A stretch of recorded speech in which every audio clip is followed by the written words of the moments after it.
ഇന്ന് വളരെ ഇൻട്രസ്റ്റിംഗ് ആയിട്ടുള്ളൊരു ടോപ്പിക്കാണ് നോക്കാനായിട്ട് പോകുന്നത്. നിങ്ങളെ ആരെങ്കിലും നിരീക്ഷിക്കുന്നുണ്ടോ? നിങ്ങൾ പോലും അറിയാണ്ട് നിങ്ങളെ ആരെങ്കിലും സ്പൈ ചെയ്യുന്നുണ്ടോ, നിരീക്ഷിക്കുന്നുണ്ടോ എന്നാണ് നോക്കാനായിട്ട് പോകുന്നത്. അപ്പോൾ ഇങ്ങനെയുള്ള ജനറൽ റീഡിംഗ് വീഡിയോസൊക്കെ കാണാൻ ആഗ്രഹമുള്ളവരാണ് നിങ്ങളെങ്കിൽ ഈ ഒരു പേജ് ഒന്ന് മറക്കാതെ ഫോളോ ചെയ്തേക്കുക.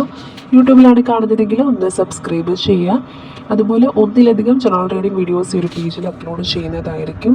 പിന്നെ നിങ്ങൾക്ക് പേഴ്സണൽ റീഡിംഗ് ആവശ്യമായിട്ടുള്ളവരാണെന്നുണ്ടെങ്കിൽ മാത്രം നിങ്ങൾ ഇൻസ്റ്റഗ്രാമിലൊന്ന് DM ചെയ്താൽ മതി.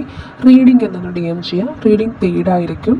അപ്പോൾ ആദ്യം തന്നെ നിങ്ങൾ ഈ ഒരു പേജ് ഒന്ന് ഫോളോ ചെയ്തതിന് ശേഷം കമൻറ്റിൽ 5665 എന്നുള്ളൊരു ഏഞ്ചൽ നമ്പർ ടൈപ്പ് ചെയ്യാം.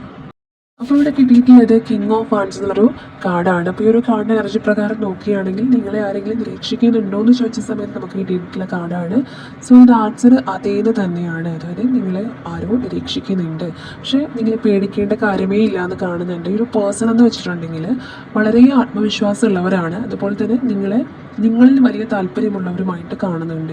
അവർ നിങ്ങളെ ഒരു ആരാധനയോടെയോ അല്ലെങ്കിൽ ഒരു ബഹുമാനത്തോടെയൊക്കെ നോക്കിക്കാണുന്ന വ്യക്തിയാണെന്ന് കാണുന്നുണ്ട്.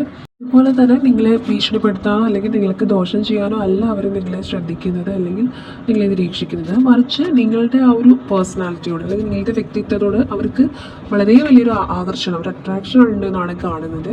നിങ്ങളുടെ ആക്ടിവിറ്റീസ്, നിങ്ങൾ എടുക്കുന്ന തീരുമാനങ്ങൾ, അതൊക്കെ അവർ വളരെ ശ്രദ്ധയോടെ നിരീക്ഷിക്കുന്നതായിട്ട് കാണുന്നുണ്ട്. ഒരു കൺക്ലൂഷനോടെ പറയുകയാണെന്നുണ്ടെങ്കിൽ നിങ്ങളെ ആരും ഒരാൾ വളരെ അടുത്ത് നിരീക്ഷിക്കുന്നുണ്ട് എന്നുള്ളത് നല്ല ഉദ്ദേശത്തോടെയാണ്, അല്ലെങ്കിൽ നിങ്ങളോടുള്ള വലിയൊരു അട്രാക്ഷനോ സ്നേഹവും കൊണ്ട് നിങ്ങളെക്കുറിച്ച് അറിയാനുള്ള ക്യൂരിയോസിറ്റി കൊണ്ടൊക്കെയാണ് അവർ നിരീക്ഷിക്കുന്നതായിട്ട് കാണുന്നില്ല. അത് നിങ്ങൾക്കൊരു ദോഷം ഉണ്ടാകണമെന്നുള്ള ഒരു ഉദ്ദേശത്തോടു കൂടിയല്ല എന്നാണ് കാണുന്നത്.